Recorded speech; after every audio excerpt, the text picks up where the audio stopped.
Dani, sein Handy ist aus der Halterung geflogen. Wir haben es aber erst ein paar hundert Meter später gemerkt und jetzt ist ein LKW drüber gefahren. Nach unserer Taurus-Misere mit dem Handy wollten wir es uns in Gaziantep nun so richtig gut gehen lassen. Wo sind wir hier? Dort hatten wir eine Einladung von einer türkischen Familie bekommen.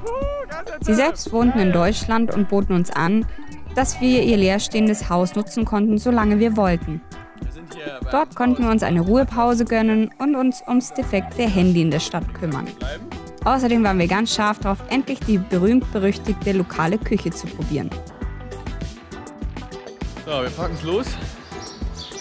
Unsere Fahrräder sind hier in diesem Keller, hier in diesem mit der Tür. Melly holt jetzt kurz den Schlüssel und dann stürzen wir uns ins Getümmel. Boah, ich kann überhaupt nicht richtig fahren. Wir haben kein Gepäck an den Rädern. Ja, und es ist gefühlt 40 Grad heiß. Ich glaube zwar 30, aber es ist sehr, sehr warm. Ja, es ist unglaublich warm, hat sie recht. Und naja, alles schlackert und wackelt. So, wir sind jetzt vor dem Handyladen und probieren unser Glück und wir hoffen, dass der liebe Mann Drückt uns die Daumen. die Daten retten kann. Später. Ja, es hat sich leider herausgestellt, funktioniert. dass es nicht geht. Telefon Das heißt, finish. ja, Ja, wir werden es nach Deutschland schicken müssen, zu einer Firma. Da hat sich jemand bei uns gemeldet, oder wir haben uns dort gemeldet. Und die sagen, vielleicht klappt das, da halten wir uns mal auf dem Laufenden. Gaziantep liegt in Südostanatolien und ist mit seinen ca. 2,1 Millionen Einwohnern die sechstgrößte Stadt der Türkei. Kurz wird die Stadt auch Antep genannt. Dort leben nicht nur Türken, sondern auch Kurden und Araber. Die traditionelle Küche von Gaziantep ist mittlerweile weit über die Grenzen der Türkei berühmt. 2016 wurde sie von der UNESCO im Gastronomiebereich in das Netzwerk der kreativen Städte aufgenommen. Weit mehr als 250 kulinarische Spezialitäten kann man hier kosten. Endlich gibt's Essen. oh, ich habe schon so Hunger. Und das Coole ist, überall in der Türkei hat man uns gesagt, wir müssen unbedingt hierhin nach Gaziantep, weil hier das Essen so super lecker sein soll. Und es ist bekannt für Baklava, für Kebab, für Pistazien, alles Mögliche. Und jetzt, ich habe Hunger. Gleich explodiert hier alles. Genau, der Plan ist nämlich, dass wir jetzt die eine Woche, die wir hier sind, gleich dafür nutzen, um alles mit ihr durchzuprobieren. Also die kommende Woche könnt ihr uns begleiten, wie wir alles durchprobieren, was es so gibt. Wir haben mal gefragt bei unseren türkischen Freunden, was es so gibt. Wir haben eine kleine Liste, die wir alle ausprobieren wollen. Und heute fangen wir an mit, wir wissen nicht, was das heißt, wir schauen mal, was da kommt. Hier sind Pommes drauf, Minze, Salat, rote Beete und Hühnchenfleisch. Und wir sind uns nicht ganz sicher, wie wir es essen. Deswegen schauen wir hier mal in die Runde, wie es die anderen Leute so machen. Und ich glaube, man rollt es ein bisschen. Und zwar so. Ja, genau. Also, afiyet olsun.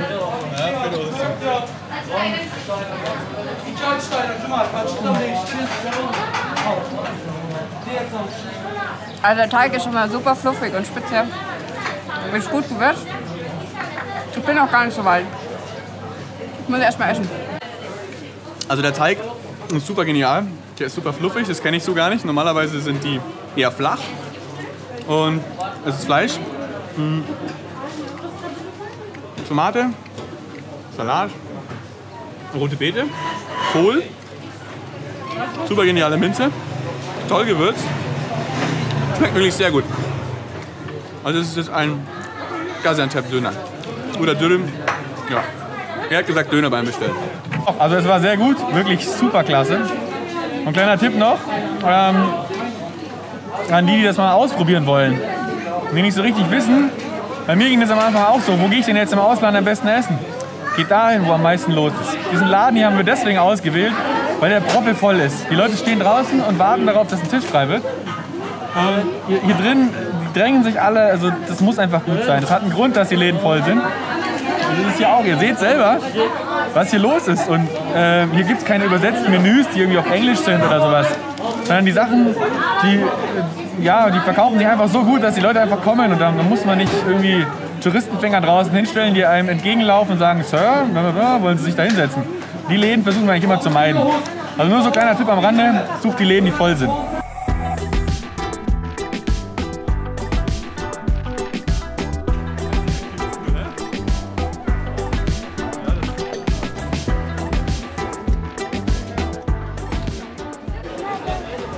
So, jetzt gibt es hier spezielle Baklawas mit Schokolade drauf und Pistazien. einen Haufen Pistazie.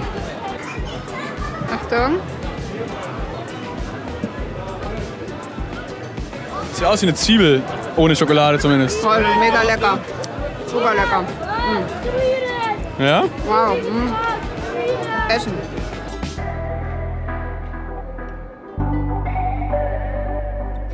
Wir haben schon wieder Hunger. Wir sind mit dem Hasan hier. Und jetzt gibt es nochmal einen Kebab, einen Hühnerkebab. An anderer Stelle.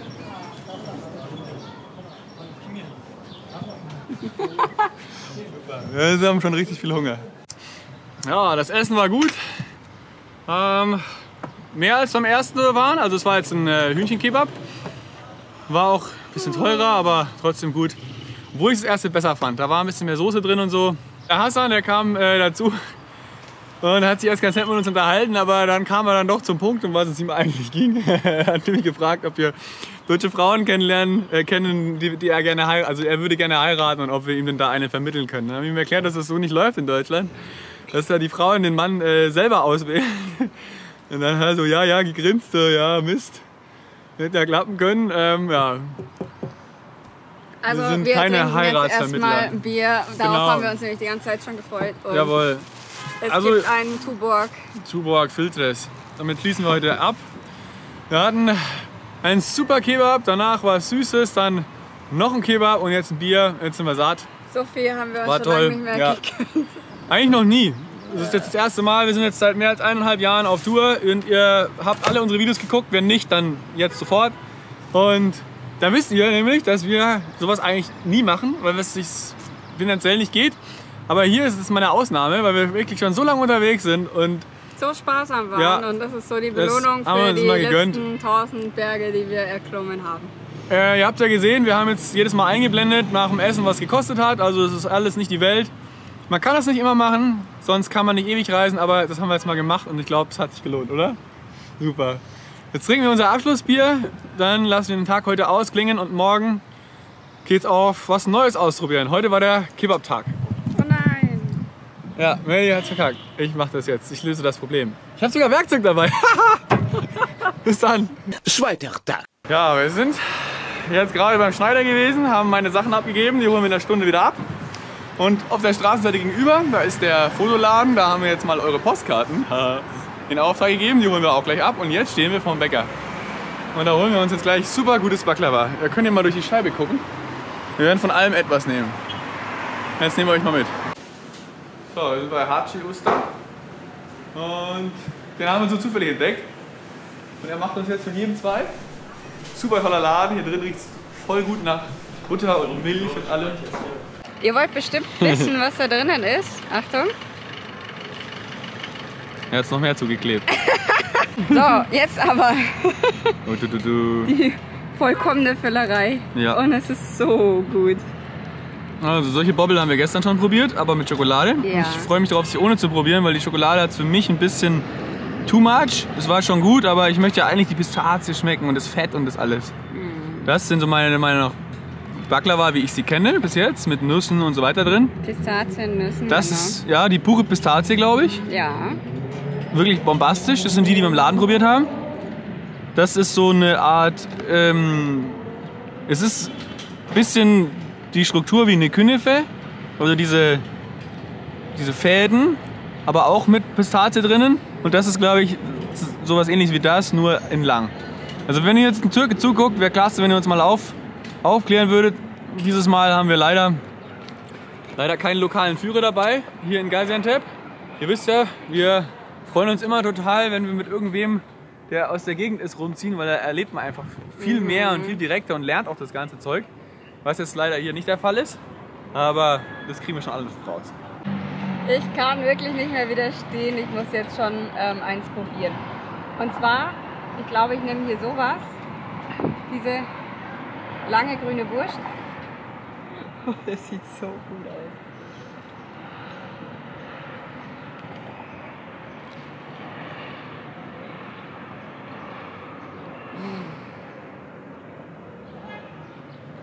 Das ist der Wahnsinn.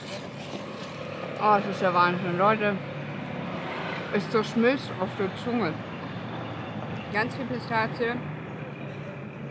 Nee, sowas kann man gar nicht beschreiben. Das ist geil. Pures Fett und Pistazie, oder? In einem kleinen, dünnen Häutchen.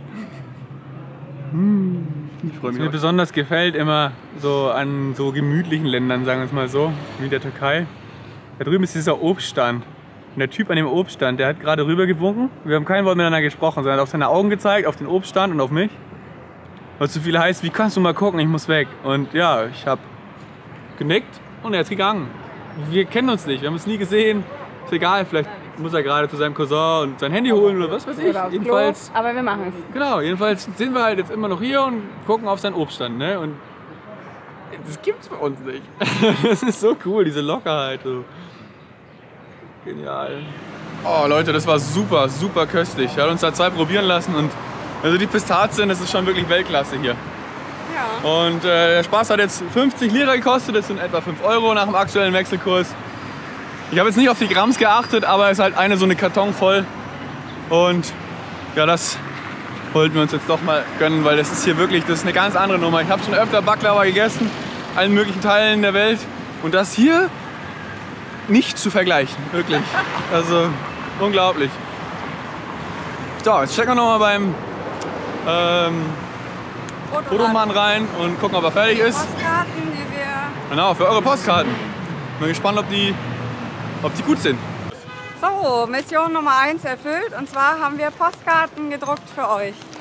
Die schauen noch viel besser aus als beim letzten Mal. Top Qualität. Jetzt ist der Lockdown vorbei. Ja. Das heißt, die ganzen Druckladen haben Läden wieder offen. Jetzt können wir auch wieder richtig gute Postkarten schicken. Ja. Und Mission Nummer 2 war, die Delikatessen von Gaziantep probieren. Und Genau. wir haben Heute war der zugeschlagen. Baklava-Tag. Heute war Baklava-Tag, genau. Jetzt gehen wir noch darüber zum Terzi, holen meine genähten Sachen ab.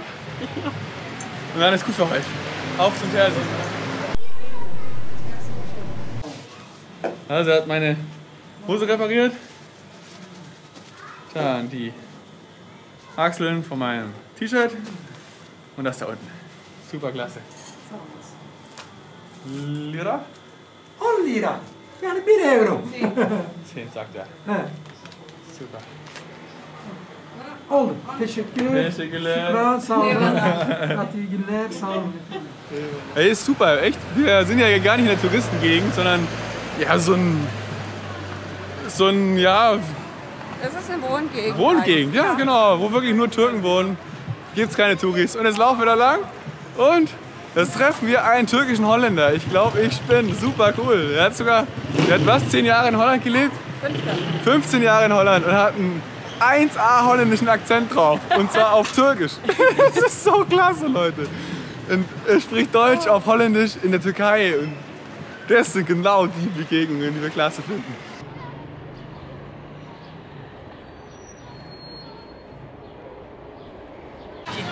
Oh, jetzt kauft die Melli noch ein bisschen Pide. Und dann haben wir unser Abendessen gesichert. Und dann geht's zurück. Am Ende dieser Straße wohnen wir, also die Hatscha.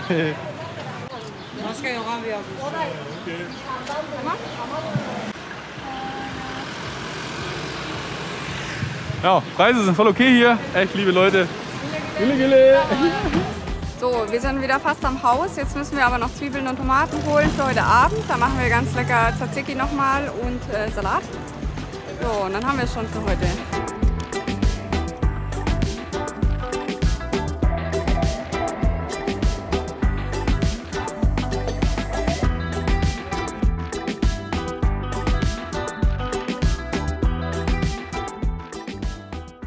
Dritter Tag. So, wir haben hier schon das Frühstück bereit. Es Chai. gibt Chai, Tee, Thunfischsalat, dann einen selber gemachten Tzatziki und Spiegelei. Genau. Später. Wir sind jetzt gerade bei den Nachbarn, die haben uns zum Tee eingeladen. Bei der Concha nehmen wir mit und mit den Kindern. Super. Bisschen Gartentee genießen. Und Fistik. Ah, Fistik. Ein weiterer Tag in Gaziantep. Es ist super heiß. Wir versuchen jetzt was zum Mittagessen zu ordern und zwar gibt es Döner oder Iskender, mal schauen. Für 5 türkische Lira. Der Daniel bestellt jetzt schon. Jetzt wird geschnibbelt.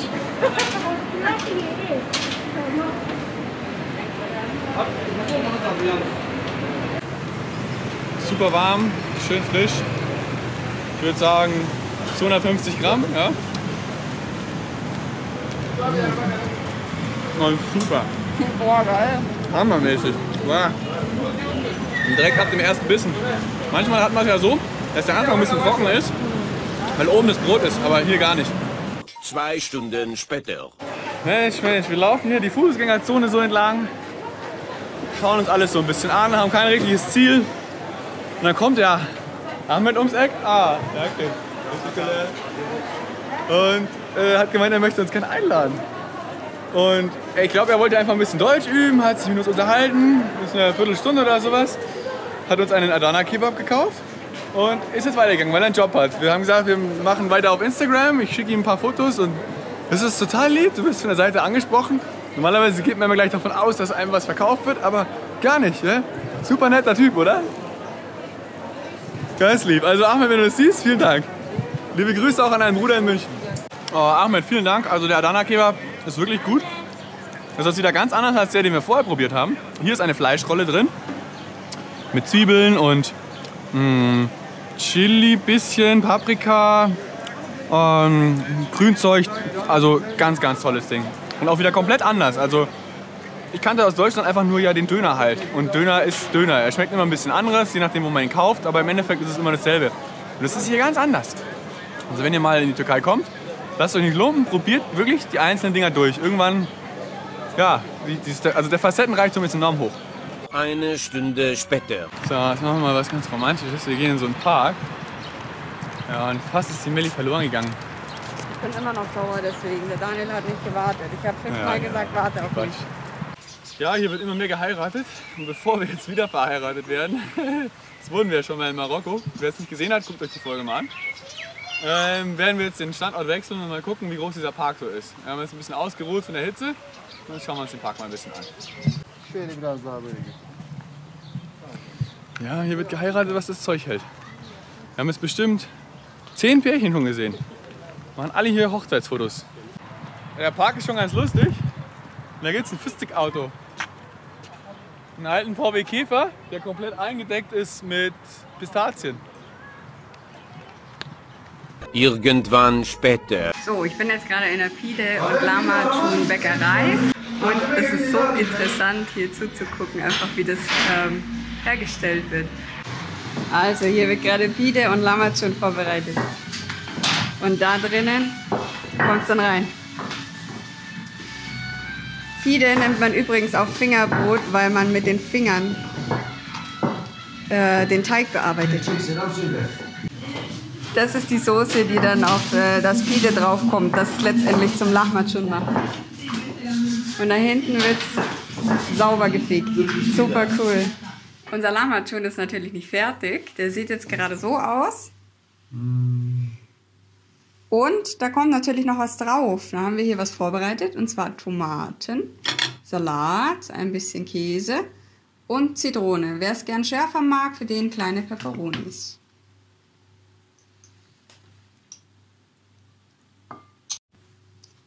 So, jetzt ist alles drauf, die Zitrone zum Schluss. Das gibt nochmal den richtig schönen Geschmack und es wird eingewickelt. Sau heiß. An Gurten.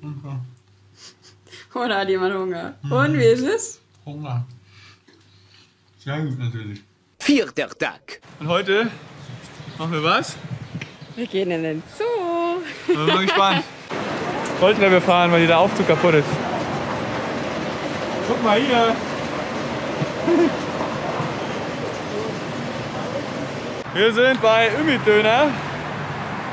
Der wurde uns schon super oft empfohlen von mehrerer Seite, deswegen, der lag hier auch auf dem Weg, also wir schauen mal rein und lassen uns überraschen.